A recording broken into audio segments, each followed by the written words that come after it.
Votre nouvelle rubrique maintenant, une idée pour la France. Plusieurs fois par semaine, on va ainsi s'intéresser à vos initiatives qui font bouger les choses et dont on ne parle pas assez.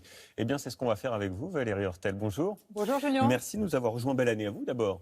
J'espère que vous avez passé une belle fête. Et pour commencer, aujourd'hui, vous nous emmenez du côté de Tonnerre, en Bourgogne, 4700 habitants. C'est une commune qui a été frappée par la crise économique, par la désertification, avec beaucoup de pertes d'emplois, et qui célèbre aujourd'hui l'arrivée d'une prestigieuse école de jeux vidéo, je crois. Oui, et c'est un sacré renouveau, parce qu'à terme, elle accueillera 200 jeunes, cette école. Alors bien sûr, ça installe une nouvelle dynamique, ça redonne de l'attractivité à la ville. On est allé les rencontrer, ces jeunes, et vous allez voir qu'eux aussi sont gagnants. Étudier dans une petite ville, eh bien, ça a beaucoup d'avantages. Regardez ce reportage réalisé avec Arantxa Belderra. Mon idée pour la France, c'est d'offrir aux jeunes une formation au métier du jeu vidéo à des prix compétitifs, tout en redynamisant la ville de Tonnerre. Et on a eu la chance de trouver un supermarché qu'on a reconverti en école en plein centre-ville.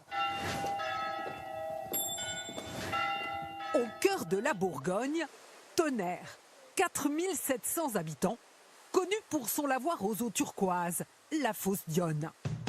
Et pour cette maison où a grandi le chevalier Déon. Vous vous souvenez? L'espion de Louis XV qui se déguisait en femme.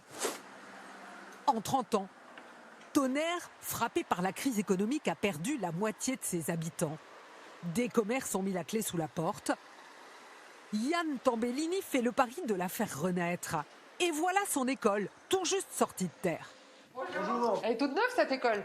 Cet ancien industriel du jeu vidéo a posé ses valises à Tonnerre à la rentrée 2020. Qu'est-ce qu'on apprend ici? On forme à quoi? Alors ici, on forme à des métiers qui servent à la création de jeux vidéo, voilà, dans un premier temps, et par extension, tous les types d'applications qui vont apparaître sur des écrans interactifs. Eux sont des pionniers, les premiers étudiants de Tonnerre. Ces 45 jeunes viennent de toute la France et ils n'ont pas choisi cette ville au hasard. Je me suis dit, chouette, c'est cool, une école qui ouvre pas si loin de chez mes parents, autant faire au plus proche. Ça me permet d'être dans une ville qui est plus calme que les grandes villes où ces écoles sont généralement situées. Elle avait un coût qui était minime comparé aux autres écoles dans ce domaine. Le prix, un argument massu pour les familles. Ici, c'est 10 000 € pour un cursus en 5 ans, 4 fois moins cher que certaines écoles installées dans les grandes villes. À ce tarif, Yann Tambellini n'a pas eu de mal à recruter. Être à Tonnerre, ça nous a permis vraiment de casser les prix. Ici, quand on est à Tonnerre, le coût de la vie en général est moins cher, le loyer est moins cher, le mètre carré de locaux, bien évidemment, est beaucoup moins cher que si on était dans le centre de Paris. À terme, l'école comptera 200 étudiants. La communauté de communes a fourni les locaux. Cette ancienne supérette refaite du sol au plafond, Bonjour.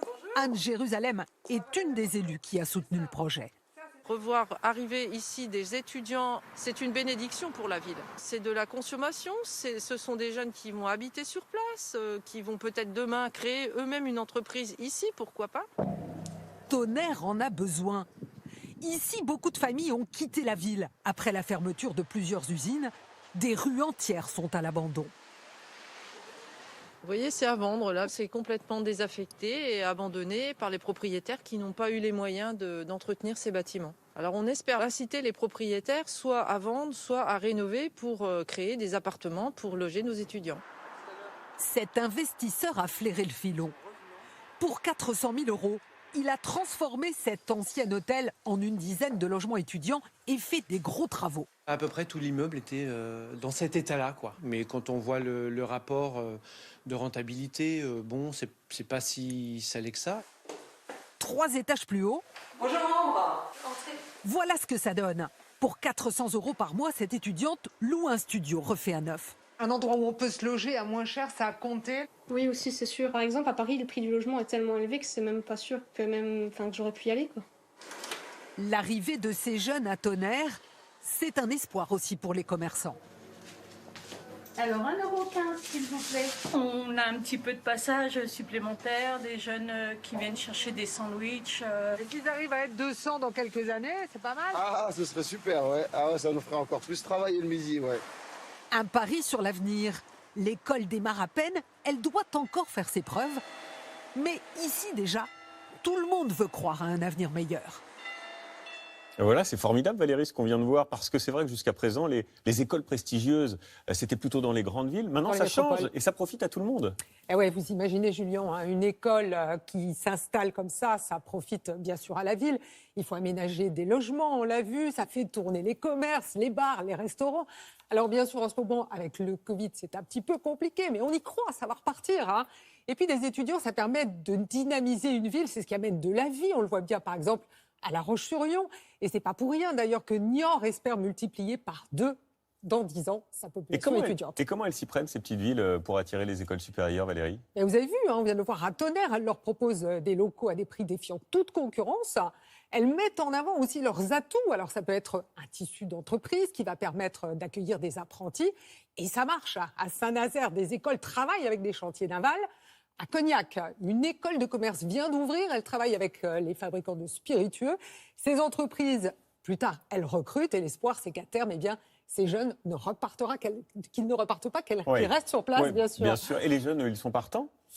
Alors, oui, Julien, parce qu'en fait, c'est sympa de faire ses études dans une petite ville. D'abord, c'est rassurant, c'est convivial, on circule à pied, il n'y a pas de frais de transport. C'est vrai.